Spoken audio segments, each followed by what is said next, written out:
Do you know who Tim Cross is? He's one of the best backgammon players in the world and one of the nicest players I've ever met.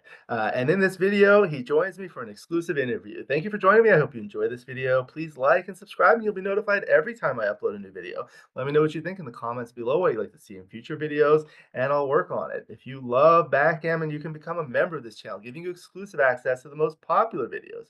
My book, Backgammon Backgame Strategies, is available. There's a link in the description to where you can get it if you're interested in the lessons. Please contact me via email. My email address is also in the description. Again, in this video, it's my great pleasure to welcome back my good friend and top backgammon grandmaster from the UK and an outstanding educator and one of the nicest people I've had the privilege of meeting, Tim Cross. Hello. Hi, Alex. Lovely to be here again. I really enjoy my time with you. It's always a pleasure to see you. You're one of the few people who's always has a smiling face. I think I hope it's not like tears of a clown, but yeah, it's nice being happy, and I generally am. I think, oh, Yeah. my boss, but I'm not universally, but usually. So thanks for that compliment. I'm not used to it. The players with whom I play here, they're always grumpy and mad at you. Like, like, Well, I know sometimes it's an act, especially when the dice are bad. It's really hard to be really be cheerful, but it helps you if you can stay cheerful. It's better than being frustrated. But it's very hard to do, and I can't say I've cracked it universally for sure. As I'm wonderful. getting older, I'm getting better at it. But That's good. good. Good, good. I'm happy to have you. How are you doing today? Yeah, fine, thanks. I'm having a pleasant day. Yeah, there's been big traffic problems in Preston, but it's all just got resolved. So the town has been at a block and blocked up completely. So it's now open, and we're all in a happy mood in Preston today. Very good, very good. Okay, wonderful. I'm excited to talk a lot about backgammon. I'd like to start with a little background biographical information, if I may. Can you please tell us, let's start with where you were born and raised and went to school. Okay, well, I've lived in Preston, Lancashire, which is about 30 miles north of Manchester, England. Um, I was born only 8 miles away, and I've lived here all my life. About 30 years ago, I wanted to explore the world, but unfortunately, I had a business, and I put the business before exploring the world. It's too late now. I've had weather had a change now, but it's resulted in my living in the same place all my life, which I've enjoyed. Like I say, I would have changed, but it's not a disaster that didn't happen. And what kind of work did you do when you finished your schooling? Okay, so when I finished, I trained as an accountant, but I didn't enjoy it. Accounting isn't my life. It's I don't mind the bookkeeping. I don't mind it, but it's not what I wanted to do. And so I always wanted to have my own businesses. And so I've had a series of small businesses throughout my life, and I've gradually closed them down as I'm reaching retirement age. And I've only got one small one going at the moment and I'm teaching backgammon as well and ready to go into the next stage of my life, and I'm enjoying it. That's great. That's great. I'm ready to retire myself.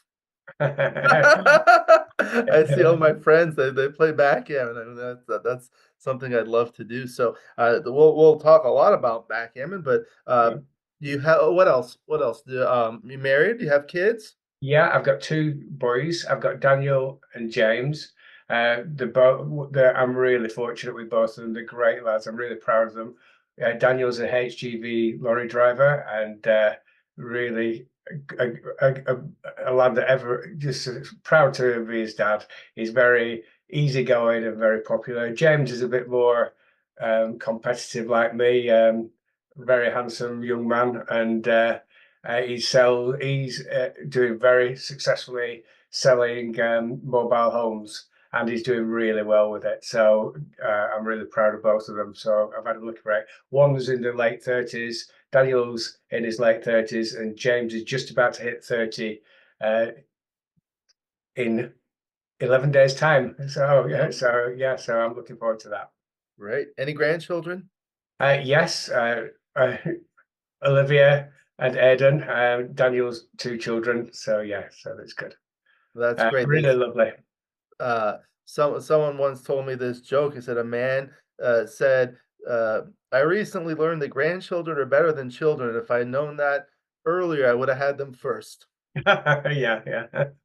Well, I mean, nobody can beat Daniel and James, but yeah, I do love my grandchildren. It's great. Yeah, that's But I'm great. really proud of my lads. So I no have problem. two myself, but they're both under 10, so they're still Right. young. Did you ever play backgammon with the kids? Yeah, they like them. They both play. They both play, but they're not obsessed by it. But they enjoy playing occasionally with their friends, and they like it. And they're proud of their dad's achievements in the backgammon world. And yeah, but they're not. Backgammon is they like the normal things the young men like. I'd like to, I'd like them to like it more, but it's their lives, and they can do what they want. Yeah. Right, right. So, what kinds of hobbies and interests do you have outside of backgammon? Well, I was a sporting man in my time. I played all kinds of sport, golf, not very well. Soccer, I played to quite a high level, and squash played to a high level as well. Um, I just get obsessive about sports and competitions. Played chess as well. But only mainly when I was at school. I kind of stopped at 14 and to take up sports instead. Uh, but I at those days, they didn't used to play speed chess. If speed chess had have existed in those days, backgammon, I might never have arrived in the backgammon world, but when you're 14 years old, playing a one position for 3 hours against a 65-year-old guy before refusing to resign, he's like, it's not great. It's not great for your social life and your fun. So I was delighted when I found backgammon at 18, and I took it up seriously at 29.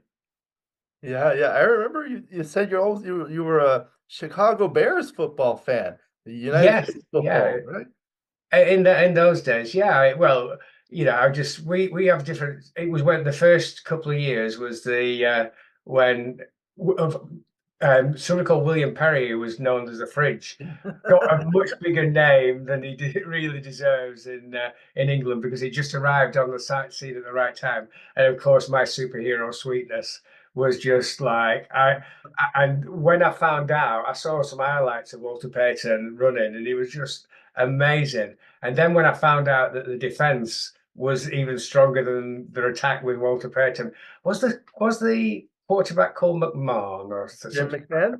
Yeah, yeah, yes, yeah. And so I had heard of these two, and then when I hired the linebackers, how strong they were, Singletary, and I'm sorry, I can't remember all the names. Yeah, but some really great names. And then I watched the Super Bowl, and Carter watches this. He says that the greatest team of all time, the Bears was what would it be about 80s? I don't 80. I don't know. 84, 85, something Yeah, like that. something like 80, mid 80s. Yeah, and I remember watching that final and their opposite opponents having negative 2 yards on offense for the first half, and so they were my heroes, the Chicago Bears defense and Walter Payton. Yeah, so I enjoyed it. And then I took it at a time out to watching American football. I started watching it again, but not with the quite the same intensity as I did in the 80s. It's soccer is more popular in the Oh, UK. absolutely. So Yeah. in Preston, so like, what's the team? Is like Liverpool, or what's the Oh, club? Preston is Preston North End, and you could not have chosen a better time to ask. We reached the quarter-final of the FA Cup for the first time since 1966. So we're all proud of our team. We're in the second tier of football, and we've been lower than that. And so we're the only second tier level left in the last eight. All the others are Premier League teams, and we're there fighting and only one more win, and we get to the semi-finals in Wembley. So it's a really great time. So Preston North End is a team. For anybody, well, in fact, most Europeans will know that. And hopefully a couple of Americans have heard of the great Preston North End. And we had a great player from about 40, 50 years ago that's really almost deified in Preston called Tom Finney. He's like the local town hero, local boy born and bred and played for Preston North End and was an England superstar. So we're proud of our team, Preston North End. We're and not we're not Preston. we're not great in all honesty. I know. I looked on the map. I saw Preston is in northern England, not far from looks like Liverpool, Manchester, and Leeds, right? Yeah, it's a bit further from Leeds. It's about 60 miles from Leeds, 30 miles each. Yeah, yeah, well, Americans talk. Yeah, you talking miles, not kilometers. Yeah, yeah. So 30 miles from Manchester, 30 miles from Liverpool, and 60 miles from Leeds.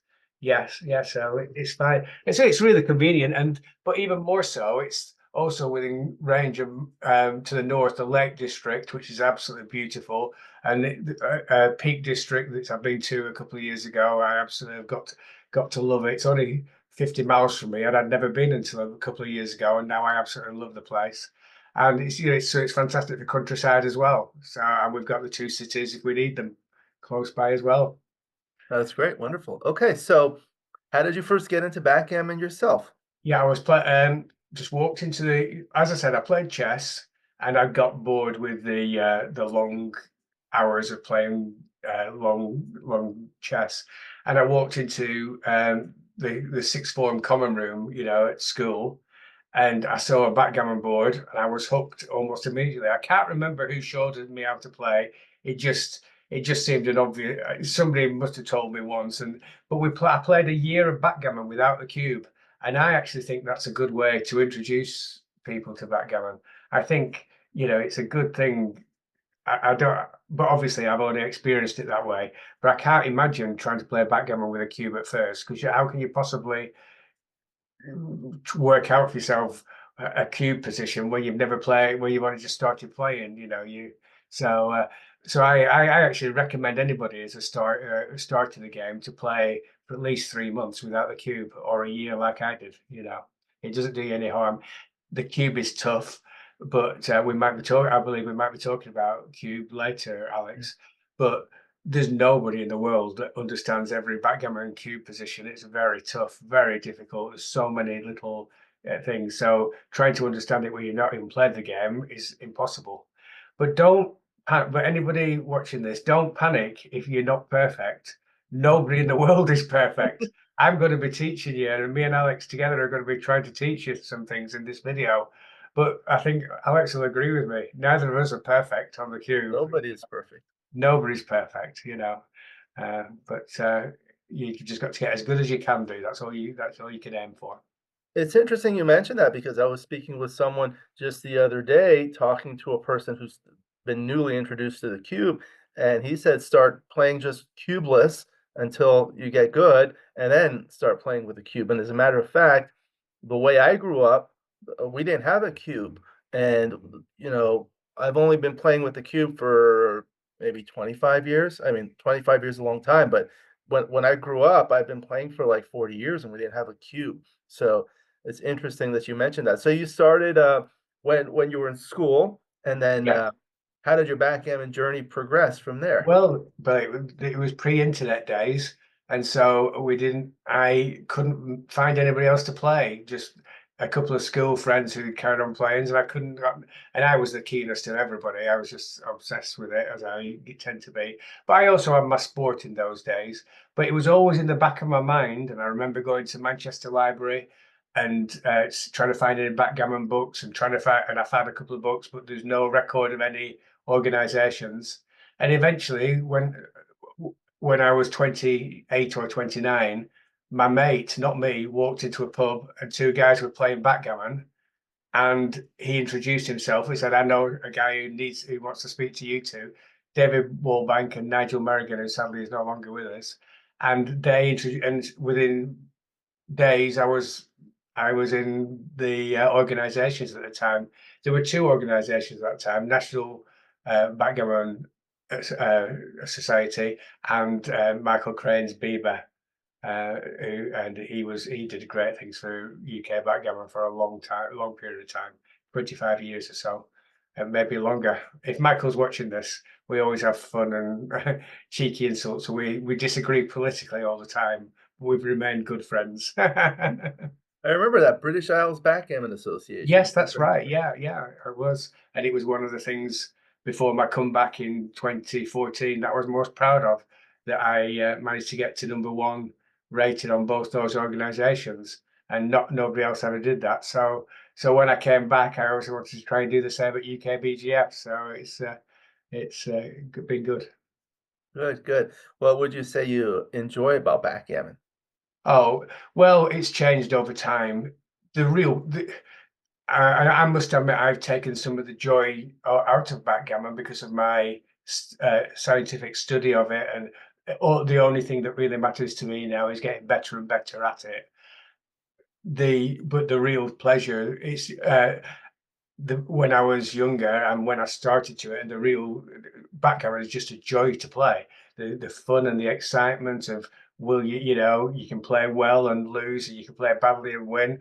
But if you play well, you'll win more often than you lose, and just the general excitement of it. It's got so much going for it. I think the dice element makes it better, not worse. But I must admit, I've changed over the years. I've changed now. It's more to me about becoming as good a player as I possibly can be. That's my goal, and winning as many tournaments as possible. But I've kind of got an attitude of winning tournaments is just a long term result of playing good backgammon, and that's it. So I don't aim to win a tournament. I just play good backgammon as much as I can, and see what happens. That's my theory on backgammon. That's true, and you're old enough to remember back in the '70s, at least in the United States, and I know in the UK it was very popular. Did Yes. you play at that time? No, I did. Not 70s. No, I didn't 70s. It was 80s? late 80s when I really started. But at those times, they were all our heroes. The American players, Kent Goulding. It was he was, and I got the pleasure of meeting him and doing a commentary with him in England one time, and it was just great seeing. But by that time, in the 80s, we were like in awe of people like Kent and Paul McGreal and you know oh, I forgot his name. My favorite player. So we were in awe of these players, and it was really strange. He was a total gentleman, Kent, but but commentating with him as a kind of equal felt really strange. It was a real pleasure, and he was a gentleman with me, and so a shout out to Kent if he's listening to this. And He's a great. he was a special guest at the UKBGF Summer Open one year. Yeah, obviously an outstanding player, Hall of Famer. I believe he has some children or grandchildren in the UK, so Oh, he right. travels there. That's possibly one of the reasons he came over as well. So he's always welcome in England. I'm sure he knows that. I had the pleasure of playing him in a tournament, the first round of a tournament, in Los Angeles. It was, they had a memorial for Paul McGreal when he passed away, so they had, like, a memorial there, and Yeah. he usually doesn't come to the West Coast, but he came all the way there, and I had the pleasure of playing him. Uh, Yeah. First round, I lost. But that's a strange thing. But the very first player when I I made a comeback in the UK Open, in having not played for 15 years, in 2014, and my very first game was against Mochi, and I won. So I won, so I hit the ground running, but then I lost my next match straight away after the highs and lows of backgammon. So it's a Yeah, strange game. one time I told Kent about that match because we got to 2 away, 2 away. He opened with a 2-1 slot, then I doubled, he took, and then I rolled a 6-4, hitting him, and I continued the blitz all the way around, and at the end, I had to, decide on a pay now, pay later. I decided to pay now, he hit the shot and brought things around and ended up winning the match. And you're still not over it. No, I'm over I'm sorry. I have a different mentality. I'm only teasing, Alex. I'm trying to, It's, for me, it's like, actually, it's a learning opportunity, and absolutely I have a good memory because that's, like, part of, like, when I was in medical school, we had to memorize, so I remember things, uh, brilliant. but Yeah. my wife doesn't believe me. If it's really, it's great that you got that memory out of it, and like you say, he's a gentleman, Kent. It So helps, it helps. So, back in the day, there were a lot of people playing backgammon and, kinda died down, and now it's picking up a little bit. How do you think we can get more people playing backgammon? I'm, I don't know. I do my. I may have introduced over the years a lot of people to backgammon, and some of them are pretty good players. But I can't say any of my friends outside that I haven't actually met in backgammon, who I've met from outside backgammon play because of me. They play and they enjoy the game, but they've not obsessed. So I can't say I'm the best person to promote backgammon. You know, it's not. I, I like to try and teach people and do my part that way, but I'm sorry, I've not got any great ideas on the how to promote backgammon. I It's don't. Have you got difficult. any thought? Have you thoughts on that, Alex, particular or not? I've spoken with a lot of people, and I think most people say you need to promote it. I mean, that's part of the Yeah, reason I started this YouTube channel of to course. promote it. I think it's a visual game, of course, so having videos about it is good. Nowadays, there's social media, there are grassroots efforts by the federations like the UKBGF, the USBGF, the World Backgammon Federation, and all around the world to get more people playing. And here locally in Los Angeles, where I live, as well as throughout the United States as I went, and I believe around the world, some of the things that I've been noticing is like these backgammon clubs are popping up like all over the place on social media. For example, a week and a half ago, I went to one in West Hollywood. They've been doing it for a month. I walk in, there are more than 50 people there Wow. and the majority are in their 20s and 30s, and it's like 50-50 men and women. And one of the things I noticed, I was telling the group that I play with, you know, the group that I play with, they've been playing for like 40 years. So Yeah. probably the median age is like 70 or 65 to Wow. 70, right? Yeah. So I'm like young. So they were, but one of the things I noticed is like everyone was smiling. It was like a social thing.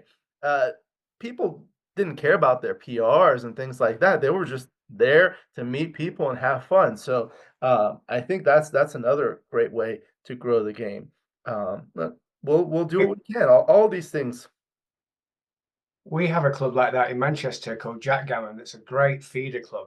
You know, real great atmosphere. Some take it seriously, some will just play for fun. But it's clubs like that that are going to grow the game, and then of those, people will go their own way between getting obsessed with it and just enjoying it as a social group. But we have to bring them in first, and you know, I'm all support that. You know, the club you talked about is exactly what we need in backgammon. So and then once they've got there, I'll try and get them to enjoy the challenge of improving at the game, Yeah. Some which I find people a great challenge. I find that fun, by the way. Sorry, Alex. I do It- too. I do yeah. too. Yeah. So there are a lot of people that just play for fun as a social game, but some like to improve like yourself. So what would you say are the ways that you've improved? What methods have you used that worked best? Well, I'm a good listener. I'm not that many.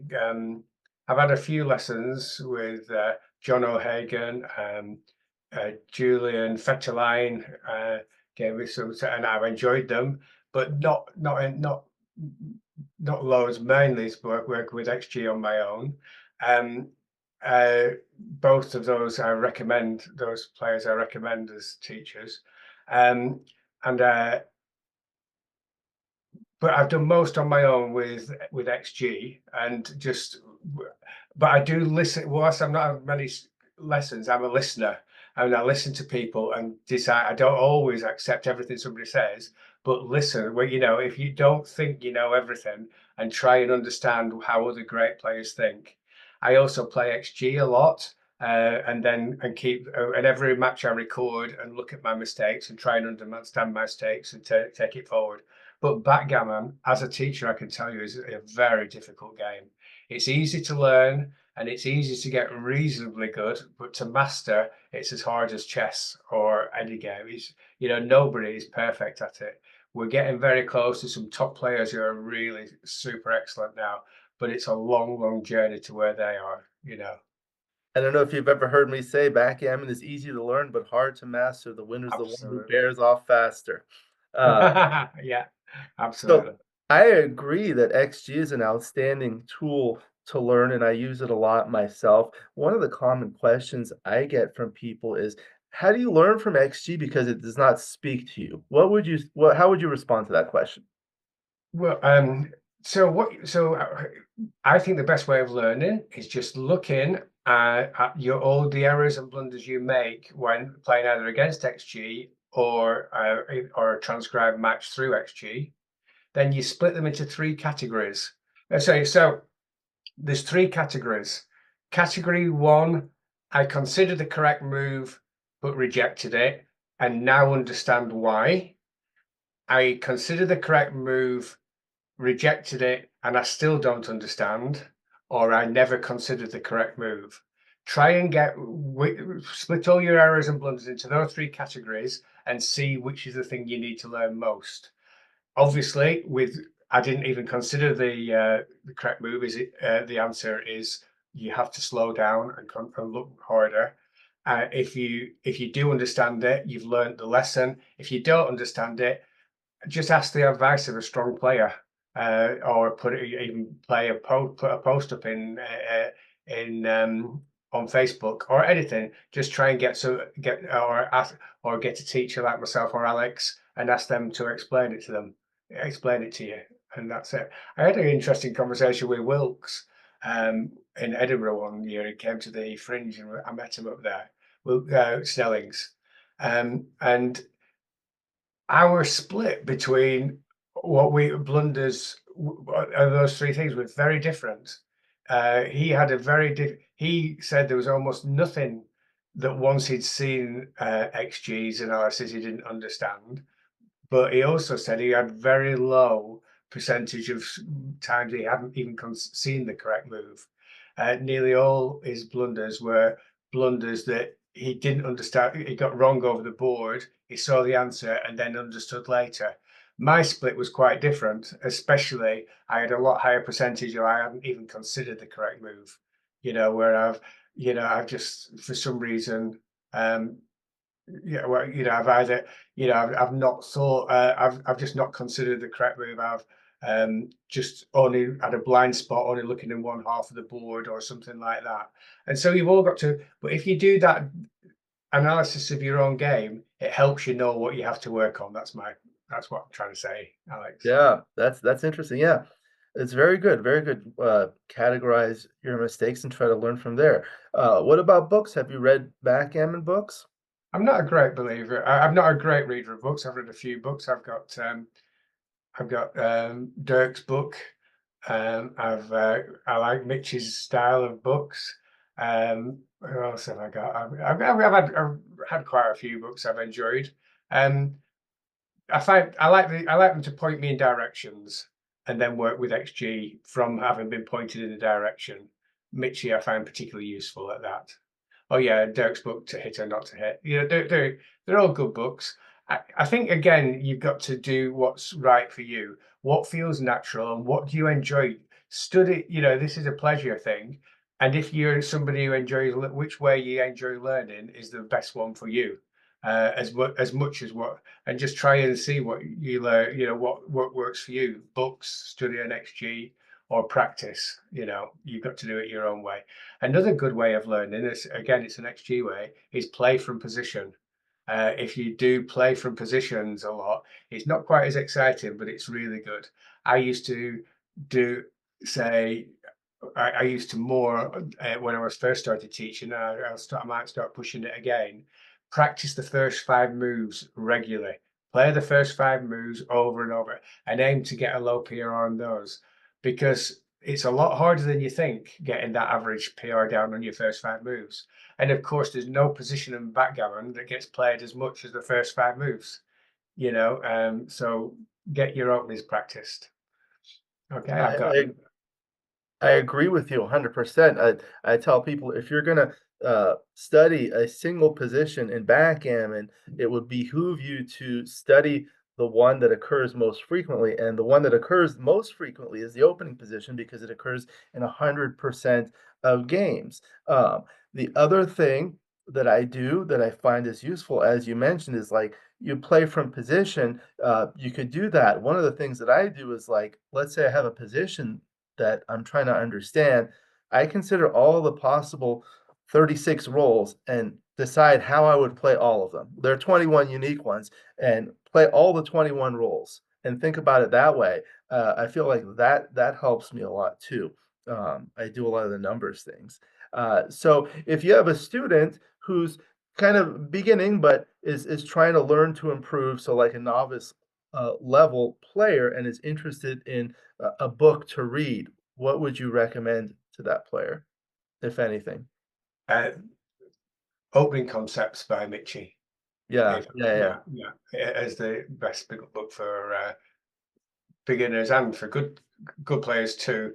But obviously, the better you get, the less there is in books for you to understand that you don't know. But it's still worth reading. But yeah, but I remember on opening concepts, I got 2 or 3 points that I thought, wow, I hadn't thought of that. So that was probably, and of course, the lower standard, the higher your PR, the more tips you're going to get from opening concepts. So as if it was one book, I'd choose which is opening concepts. Interesting you mentioned that because I remember when that book came out, he happened to be in Los Angeles. I bought the book, and it's such an easy read. I was playing in the tournament, and I must have read 50% of the book before my first match. I mean, I'm a fast reader because I had to read, but it's just like really easy to read. Yes. He explains things very well. So now you've become a grandmaster. Tell us about how you got to that. Well, that's I think I've been a I think obviously I got my G3 first before my G2. I don't know exactly when it was. I would guess I became a grandmaster about 5 or 6 years ago, and I became a G2 grandmaster about 2 or 3 years ago.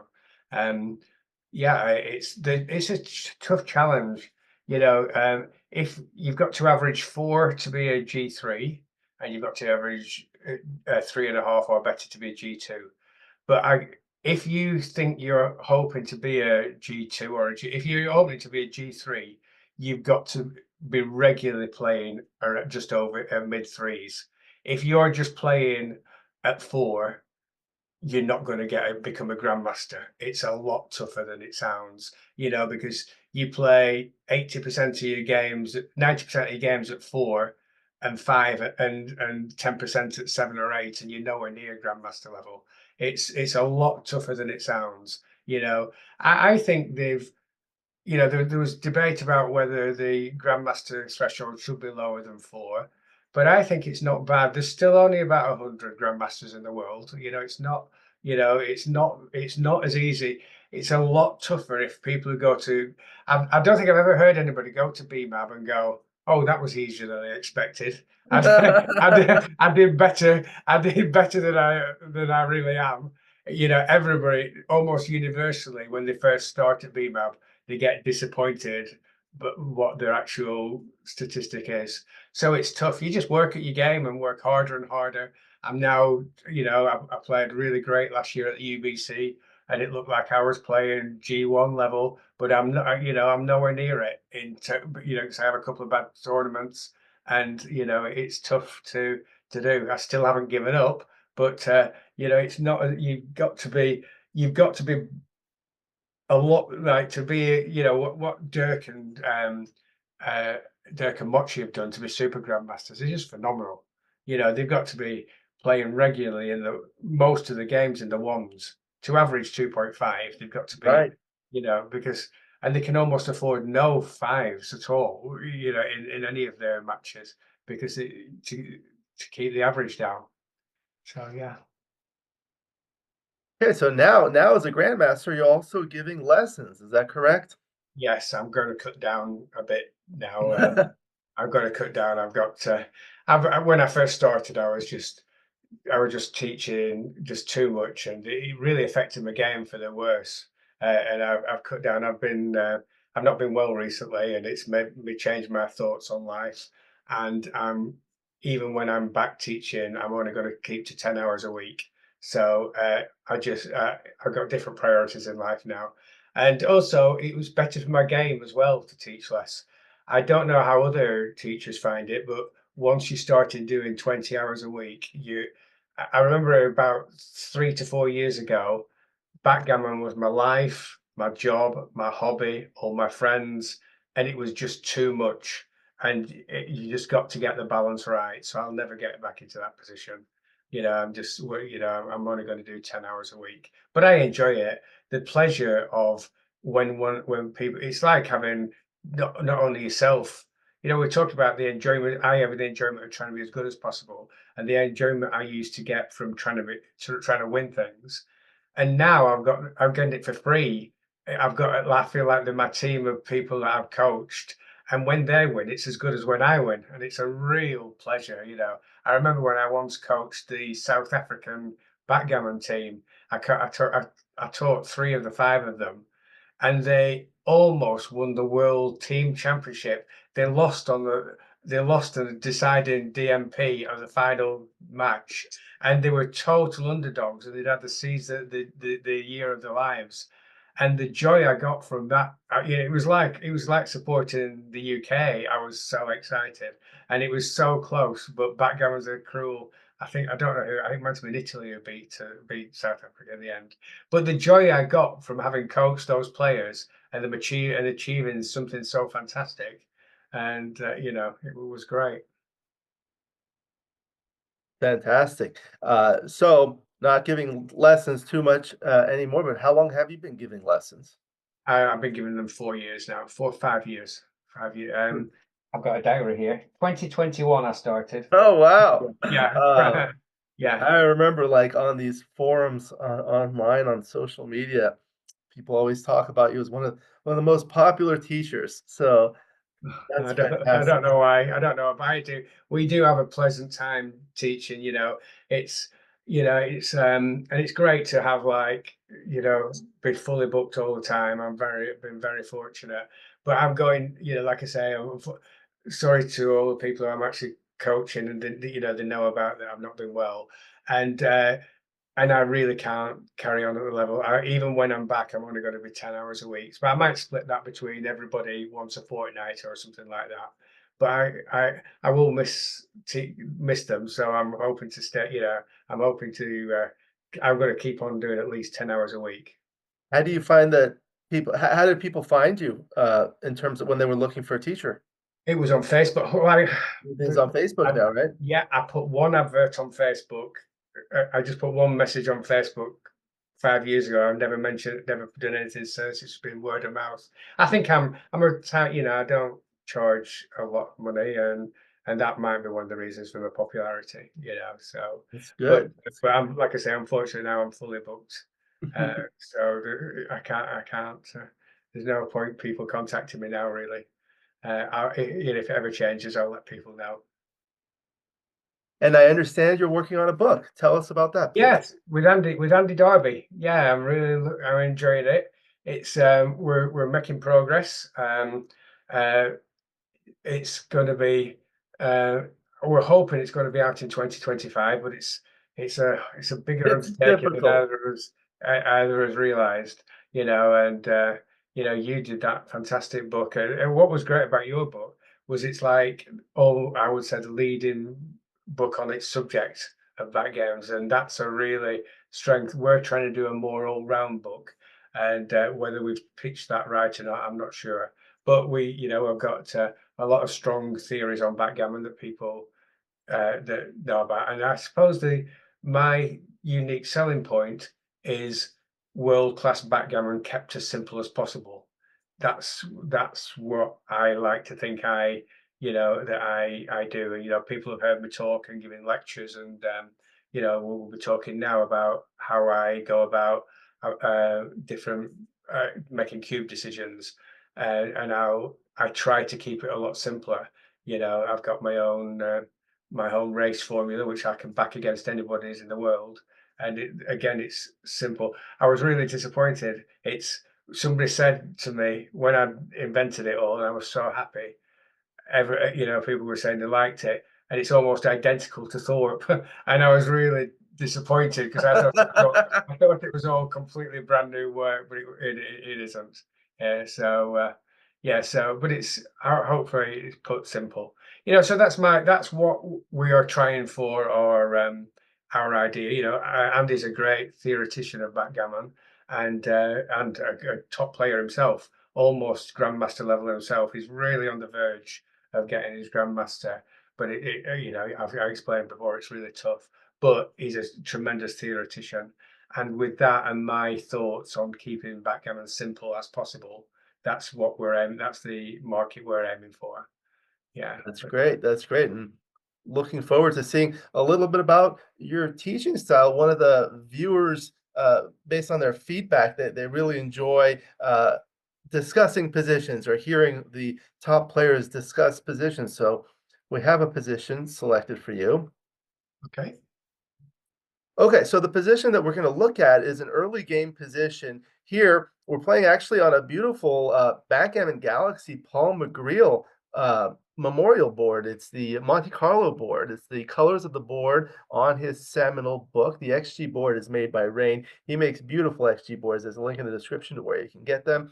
So this is a money game or unlimited. You're playing the red checkers at the bottom, the opponent, the white checkers at the top, bearing off on the right. The opponent opens with an opening 4-3 and does the standard play of splitting the back checkers 24-21 and bringing one down 13-9. Then you roll a double 5, making the 3-point and the 1 point on head, putting one checker on the bar, and then white rolls a double 6. So now you have a doubling decision. So what we wanted to discuss is the doubling discussion, the decision for money play or unlimited, and at different scores in a match. And I thought it would be particularly interesting to talk about the four-way scores when the opponent is at different scores. So okay. before we start talking about that, for the viewers, can you explain what an away score is as compared to an absolute score and the importance of that? Okay, so when we're looking to play a max score and the cube, it's not actually the score that matters, it's how many we are away from our final target. So if, for example, we are winning 7-4 in a match to 11, we'll say that we are 4 away from the 11 against our opponent being 7 away. And so we'll just shorten that to say 4 away, 7 away. And of course, the other thing that some people get surprised at, it's exactly the same being 7-4 up in an 11-point match as it is as being 5-2 up in a 7-point match. Sorry, did I get that right? A Uh, 5-2 up in a 9-point match. Yeah, And yeah. so that and people are some people are quite surprised by that, but it's absolutely identical in every way. So that's why we like to go to away. It makes more sense. And when I start talking about the positions and what my thought process is at different scores, hopefully you understand why I convert it into away scores. So very good. So how would you assess this position starting with an unlimited game, and then we'll talk about the match scores? Okay, so I've got to be honest with this position. I wouldn't normally in a backgammon position. I've got a list of criteria that I quickly run through. Have I got an advanced tank? Has our opponent got an advanced tanker? Who's got the stronger board? What's the race and all that? But I've got to say, in this position, I wouldn't do any of that. This is almost exactly. I keep very few reference positions in my head, but the most valuable one to use is the double 5 reference position, and that is one which is the only difference from my standard reference position is the checker on the 16 I have on the 12 point. Back Okay. here. Yeah. And I have the checker on the 4 point on the 7 point. Okay. Okay. And I know that that position is an optional pass take. So from that, uh, it's a lot better for white not having the direct 6 at it, and therefore this is a relatively clear take at 0-0. Well, I say relatively, I would guess around Unlimited. but 40, 50, something like that. Not an easy take, but a relatively clear take. But I'm not doing it through clever um,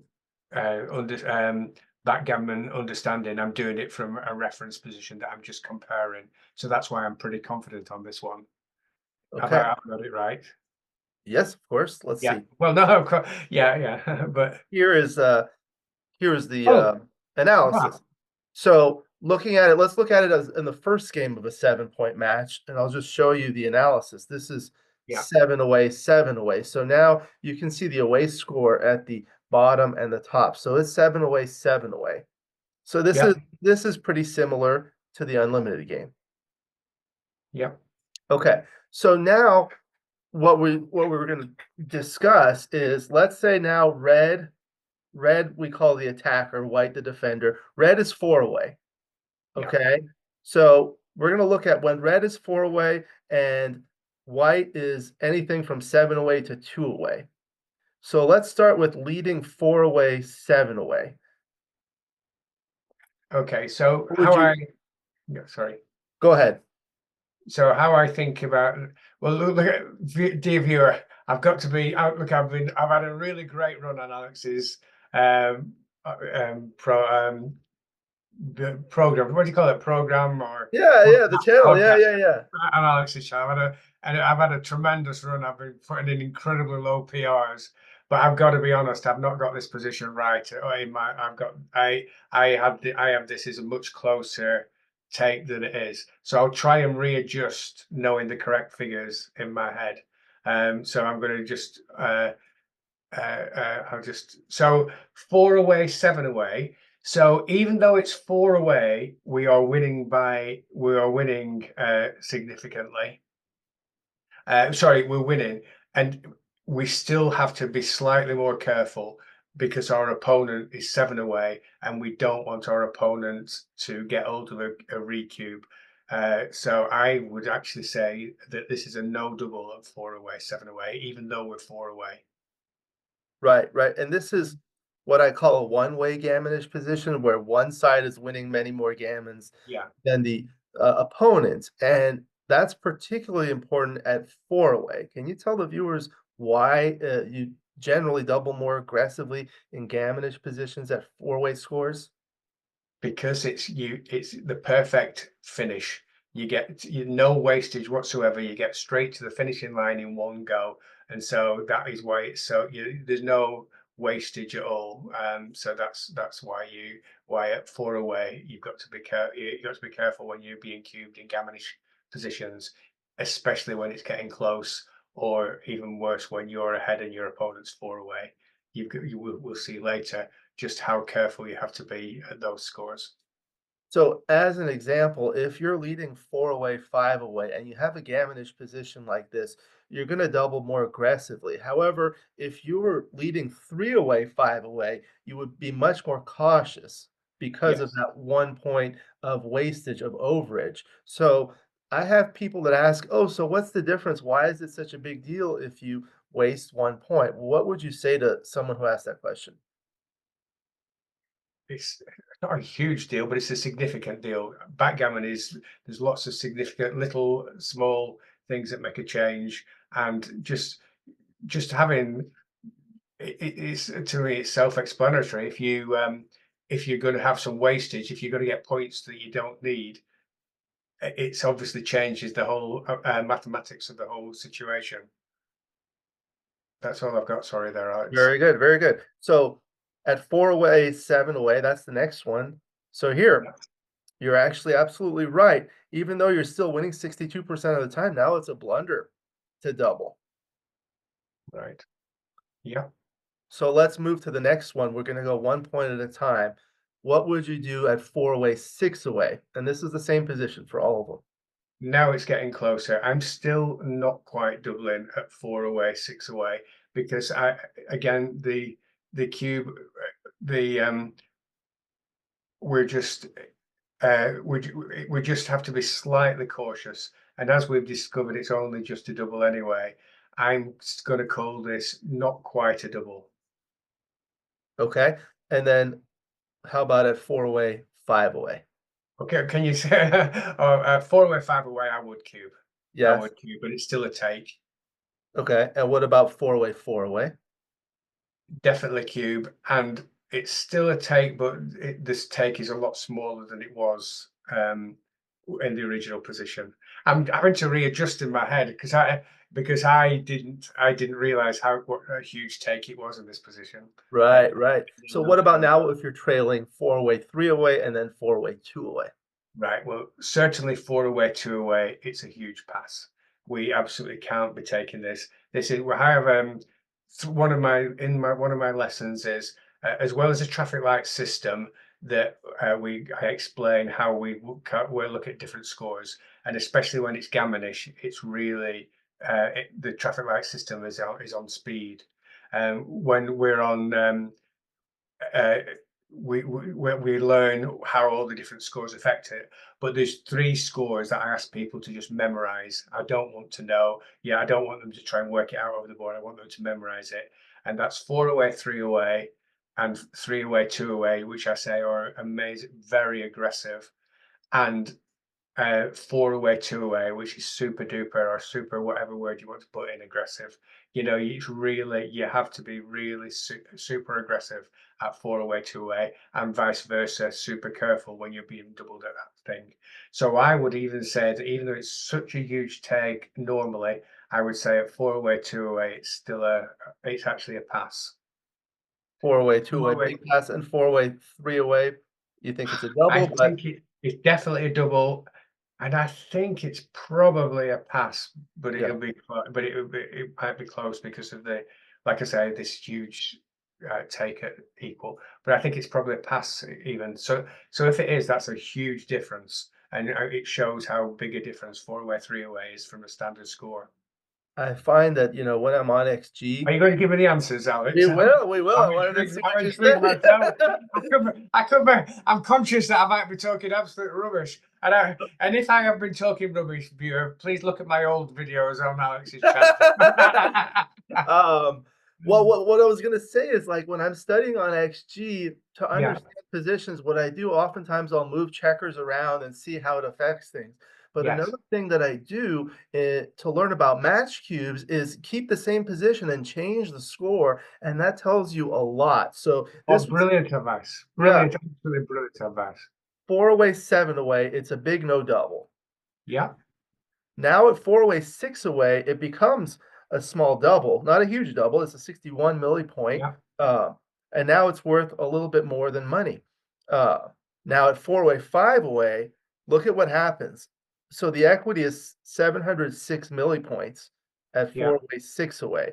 4 away, 5 away, it's a double. What would you estimate would be the equity at 4 away, 5 away for double take? Uh, 0.920. Oh, Right on the money, right on the money. no, But I said, yeah, I that said look 900. Yeah, but it was very close. I mean, the 20 millipoint is not a big difference, but look at the huge difference from yeah, 706 to 900. That's a huge difference just by 1 point. So, score matters. yeah, absolutely, absolutely.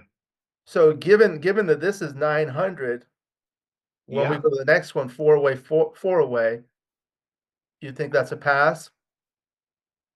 I think it's a bang on optional pass take.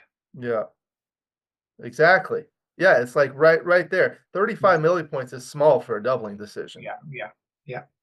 And then 4 away, 3 away, No, it's definitely a pass in now this it's case. huge, it's huge. Um, Wow. and then 4 away, 2 Forward. away, it's even bigger.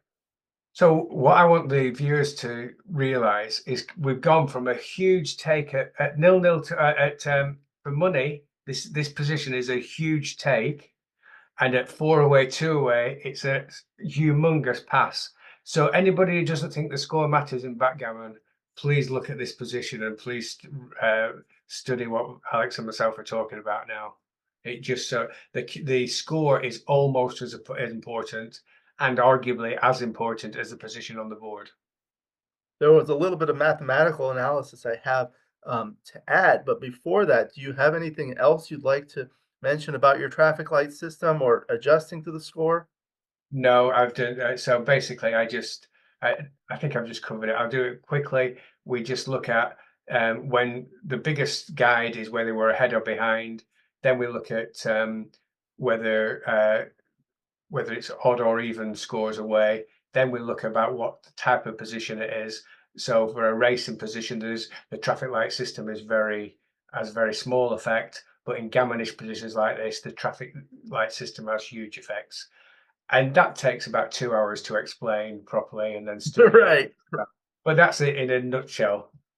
And for the viewers, I personally learned a lot about match strategy, especially cubes, from certain books. I've read a lot of books. The first was How to Play Tournament Backgammon by Kit Woolsey, which was published some 20 odd years ago. But also Nick Blazier wrote an outstanding book, Adjusting to Match Play. And Dirk Schiemann wrote an outstanding book, of course, A Theory of Backgammon. That's very technical. So I had to read it like maybe 10 times before I understood Yeah. it. And I understand that Michi is working on a book about doubling decisions in a 5-point match. So that would be outstanding, especially given his writing style. But one of the things I learned from Dirk's book is just to think about like what score will you get to, and that helps a lot. So I've created this table with the data, so this is a somewhat of a complicated table, but I'll go through it so that you understand. Over here on the left is the opponent's away score. So these are all, you were at 4 away. So the top row is 4 away, 7 away. Then the Yeah. second is 4 away, 6 away, and so forth, all the way down to 4 away, 2 away. And these numbers are for people that like the math. So the first column is the gammon value for you, for the attacker on a 2 cube. And I won't really discuss that much because that's the topic of other videos.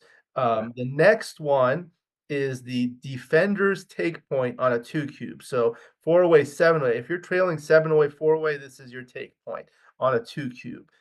6 away, 4 away, this is your take point, and so forth.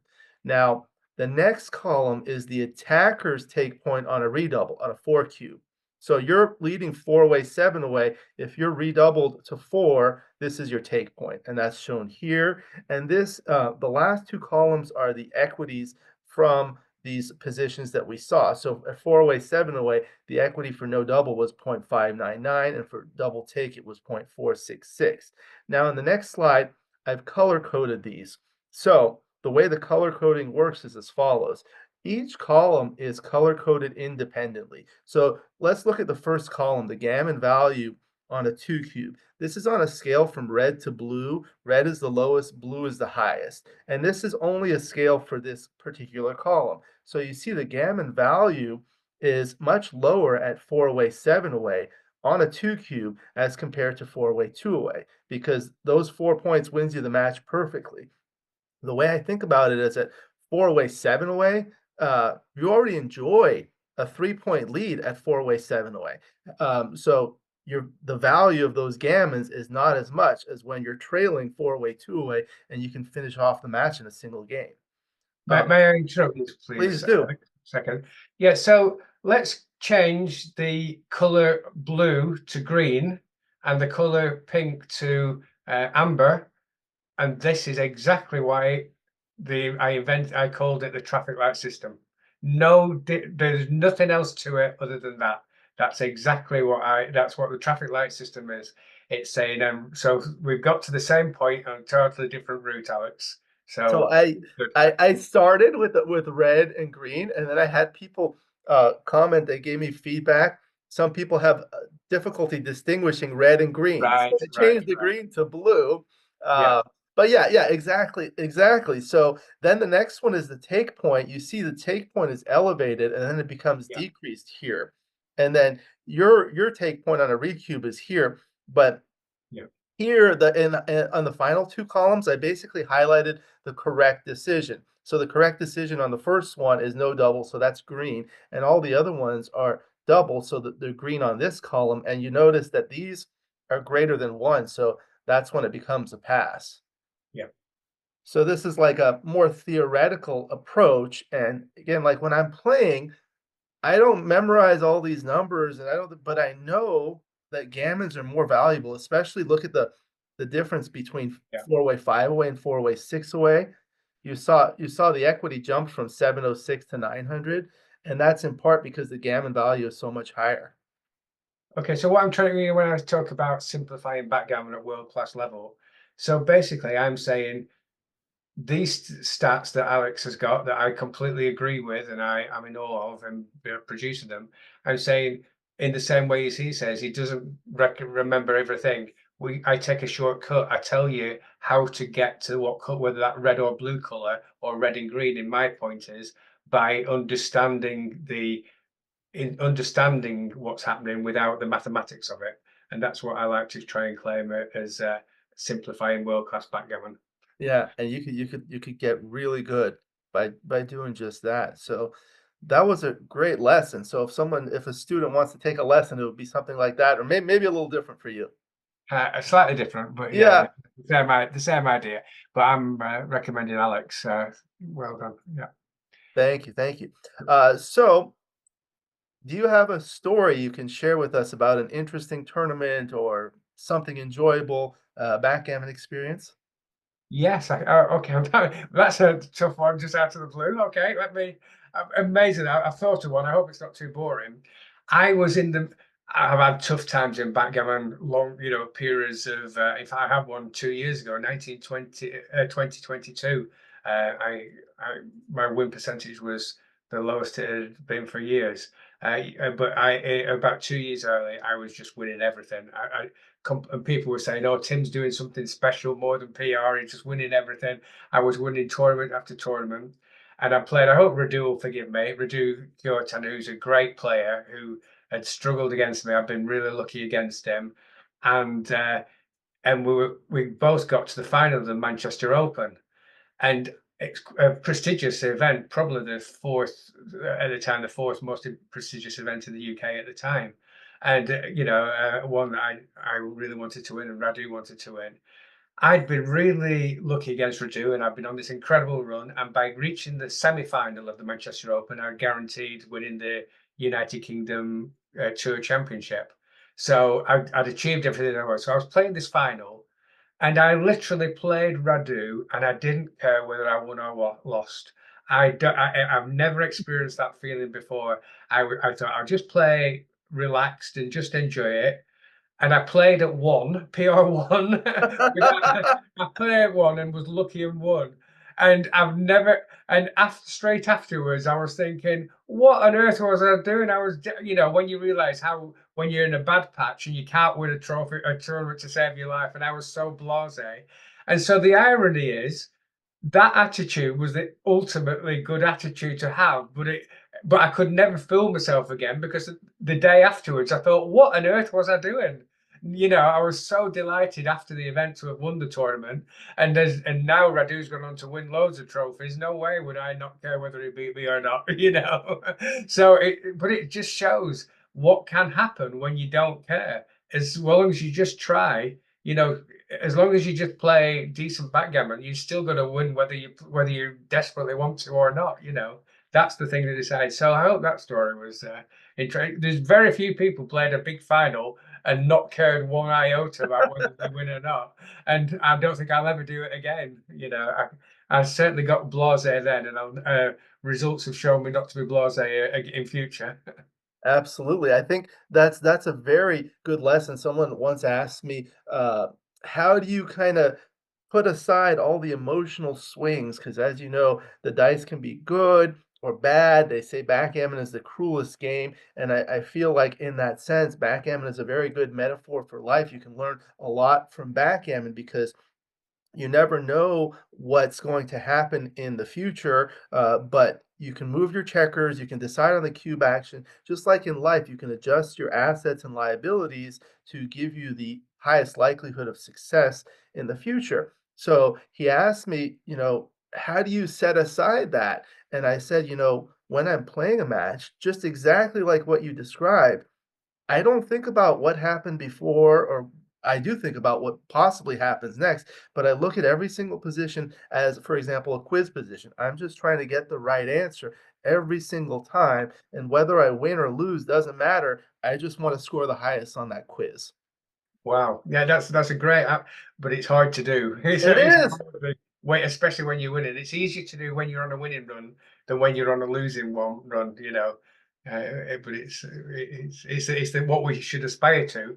But like I say, that I've never ever had that attitude in my life before, and I kind of want it again, because I've played my best ever backgammon with that attitude of just not caring at all. Wonderful, wonderful. Strange. So It was odd. it's great. It's great. It's been such a pleasure having you. We've discussed so many things, and it. you're one of the top players. I've interviewed a lot of top players, but one of the things that's unique about you is you're always smiling. There are a few other people that are always smiling. Michi is Yeah, always smiling, yeah, but that's really a good attitude both in backgammon and in life. yeah. So I commend you on that. Do you have any final comments before we conclude today? Just can you imagine what me and Mitch are like together when we're chatting in the bar at Monte Carlo? We're not likely to be having arguments. We've not. I wonder if Mitchy gets a chance to watch this. It'd be interesting. What I would imagine me and Mitchy arguing and what it'd be like. I just can't even imagine it, but we could try. So I'll tell you, I don't know if you heard this story, but last year Michi came to the Los Angeles tournament and I was hosting him. And like the year prior, I was driving home from there, uh, and I drove by a restaurant. It said Michi's Japanese cuisine. So I thought to myself, if he ever comes, I need to take him there. So he came last June. So I said, okay, great, we're gonna go there. We got on Yeah. a taxi. We drove like 45 minutes there. We get there, there's a big sign, Michi's Japanese restaurant, and the lights were on inside the restaurant, but it said closed. Oh, So we couldn't eat there. But he was so positive. He said, hold on. He told the taxi driver to hold on. We went outside, he took a picture, and then we yeah. came back. We drove back to the hotel and had dinner at the hotel. But Uh, that's like a great attitude that like people like yeah. you and Michi have, and it's just fantastic. It just helps with life, with backgammon, with everything. Brilliant. Yeah, I'm a quite an emotional man in other situations, but and I don't know what Mitch is like in other situations, but generally I like to be happy until reason not to be. That's the. But I can. Emotional people get hot and bothered as well, so I don't want to come across as perfect, but I always like to smile when I first meet somebody anyway. That's for sure. Wonderful, wonderful. Thank you. Thank you very much. It's always a pleasure to see you. You have an open invitation to return at your convenience, whether it's in this type of video or a match or anything else. I appreciate that. I wish you very good luck and success in the future. We'll go ahead and conclude the video. Thank you to the viewers for watching. I hope you enjoyed this video. Please like and subscribe, and you'll be notified every time I upload a new video. Let me know what you think in the comments below, what you'd like to see in future videos, and I'll work on it. And if you love backgammon, you can become a member of this channel, giving you exclusive access to the most popular videos. My book, Backgammon Backgame Strategies, is available. There's a link in the description where you can get it. If you're interested in lessons, please contact me via email. My email address is also in the description. I look forward to seeing you in future videos, and until then, keep rolling your dice.